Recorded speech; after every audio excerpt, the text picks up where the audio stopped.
7 impératifs pour rester une femme élégante à Noël. Bonjour, je suis Anna Gass, la fondatrice d'Apprendre les bonnes manières et de Ligne de France. Aujourd'hui, je m'adresse aux femmes et dans cette période de l'Avent, comment rester élégante. Voici 7 points à voir ensemble. 1. Ne commandez pas de cadeaux de Noël. C'est le verbe commander qui me dérange. D'ailleurs, essayez de ne pas utiliser ce verbe avec les enfants. Les vôtres, vos filleuls, vos petits-enfants, les enfants des voisins. Je sais que c'est la question, elle est gentille, qu'as-tu commandé pour Noël? Mais si vous réfléchissez à cela, vous approfondissez la réflexion du mot commander. On commande à qui? Déjà, soit c'est encourager avec l'existence du Père Noël, ce qui n'est pas forcément une mauvaise chose. Je mets des parenthèses, je ne développe pas ici. Soit mais commander aux parents, on leur commande. Non, enfin, je veux dire, pardon, non, on peut souhaiter un cadeau, on pourrait vouloir, voilà, mais pas commander. Donc vous-même, n'utilisez pas cette expression, et encore moins pour vous. Je commande. Ben, commande, ma grande, hein, commande. Non, pardon, je ne vais pas être désobligeante. Bon. Deuxième point, ne vous déshabillez pas pour être stylé. Pas de sexy. Je répète, dans sexy, il y a sexe. On est sur une vague de sensualité, attirer, plaire, séduire par la chair. Non, gardez votre côté mystérieux, harmonieux, cohérent avec la saison froide. Soyez couverte. Encore une fois, ce n'est pas un scaphandre, mais c'est juste soyez bien habillée, soyez couverte et n'ayez pas de crop top ou de décolleté plongeant ou de mini-jupe. Troisième point, ne démarrez pas une collection de chaussures. Ou en tout cas, ne la poursuivez pas. Voilà. Écoutez, les chaussures, c'est du bon sens. Les chaussures sont faites pour être portées, pour marcher, pour vivre avec. On peut avoir beaucoup de paires de chaussures, quand beaucoup, chacune va juger ce qui est beaucoup pour elle en fonction de son style de vie, de son mode de vie. Chaussures pour aller à une cérémonie, pour marcher, enfin, bottes de pluie, pour aller dans le jardin, pour courir, pour faire du sport, pour le quotidien, pour... Bien sûr, chaussons. Bon. Il y a ce panel de chaussures à avoir. Mais de là à passer à la collection de chaussures, non. Il y a, donc la mode est venue avec les émissions comme Sex and the City, où on collectionne des chaussures. On a une pièce entière réservée dans sa maison, dans son appartement, pour les chaussures, des chaussures qu'on ne porte pas, qui ont des talons vertigineux, qui sont assez dénudées. Après, une chaussure d'été, évidemment, peut laisser apparaître la chair, c'est pas ça. Mais on met des sommes d'argent très importantes dans des chaussures que l'on ne porte pas, et il y a ce côté très fétichiste, sexy, sensuel. On vire, on est vraiment sur une pente glissante. Donc, écoutez, non. Déjà, on parlera peut-être une autre fois de ce qui est collection. Est-ce qu'une lady peut collectionner quelque chose? On en parlera. C'est un sujet intéressant à approfondir. Je dis lady ou gentleman, hein, c'est pas ça, c'est bien sûr, mais voilà, par rapport aux chaussures, arrêtez. Les chaussures sont faites pour marcher.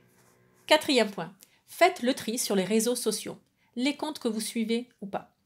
C'est un échange que j'ai assez régulièrement avec une amie, que vous suivez d'ailleurs aussi, sur justement les comptes auxquels on s'abonne ou on se désabonne, et nous, ce qu'on cherche à donner sur les réseaux sociaux.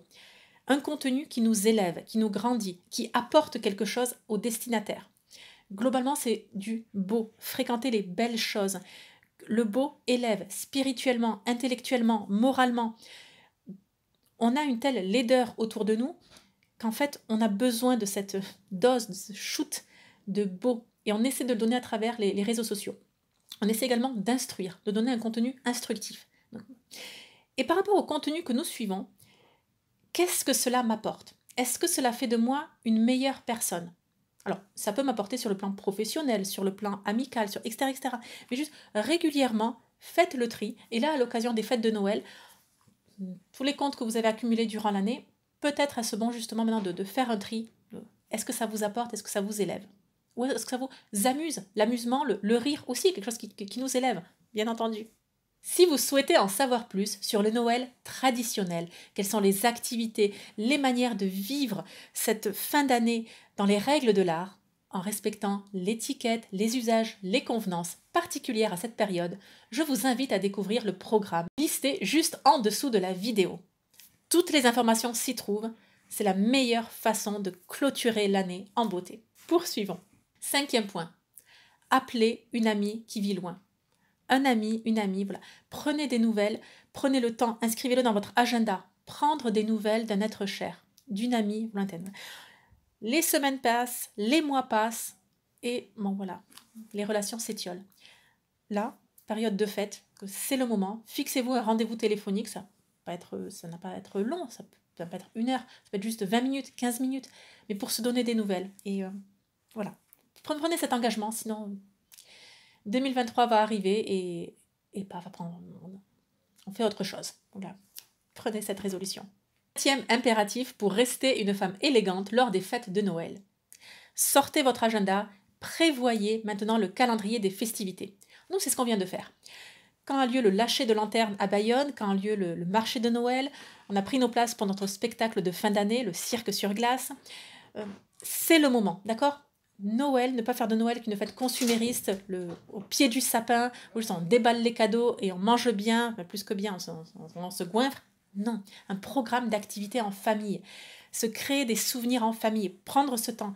Écoutez, c'est l'hiver, les journées sont de plus en plus courtes, il fait nuit, c'est sombre, et une fois qu'on rentre chez soi, à part s'affaler sur le canapé et manger une pizza à même la boîte, c'est difficile. C'est pour ça qu'il est bon de sortir son agenda, de prévoir les différentes activités. Vous en prévoyez 20, même si au final vous n'en réalisez que 12. Mais c'est déjà génial. C'est déjà génial. C'est maintenant que vous inscrivez dans votre agenda le programme que vous allez faire réaliser durant le mois de décembre. 7e impératif, peut-être le plus important, pour rester une femme élégante à Noël. Se fixer un budget et s'y tenir. Voilà. Encore une fois, l'autodiscipline et on s'entraîne avec son propre budget, avec de l'argent. Oui, l'argent est assez tabou en France, c'est un sujet tabou. Est-ce bien ou mauvais, peu importe, je ne sais pas, c'est pas la question ici, mais là c'est la question vous, par rapport à vous-même. L'autodiscipline par rapport à votre budget. Vous avez un budget, vous prévoyez tant pour la nourriture, pour les cadeaux, pour les activités, pour les sorties, pour les imprévus, pour le carburant, pour se rendre ou le transport généralement. D'accord. Et vous vous y tenez. Même si vous le dépassez un petit peu, ça reste qu'au moins vous avez un budget. Et c'est pas on dépense, on ne sait pas, ça va peut-être passer, peut-être pas. Non, comment c'est s'autodiscipliner, l'autodiscipline est vraiment effective par rapport à l'argent, à notre propre budget à gérer. Donc vraiment ça, surtout pour le mois de décembre. Là vraiment, je vous encourage. Voilà, vraiment. J'espère que cette vidéo vous a plu. Si vous souhaitez en savoir plus sur les arts de la table, l'élégance vestimentaire ou encore les relations hommes-femmes, je vous invite à vous abonner à la chaîne Apprendre les bonnes manières. Déjà plus de 800 vidéos avec du contenu bien instructif. D'ailleurs, je vous invite à regarder les 2 playlists de Noël, celle de 2021 et de 2020.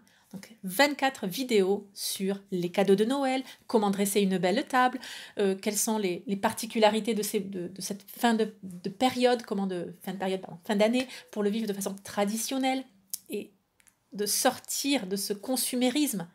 Voilà. Donc déjà plus de 50 vidéos pour vous. Je vous dis à très bientôt et surtout, n'oubliez pas, la bienséance fait la différence.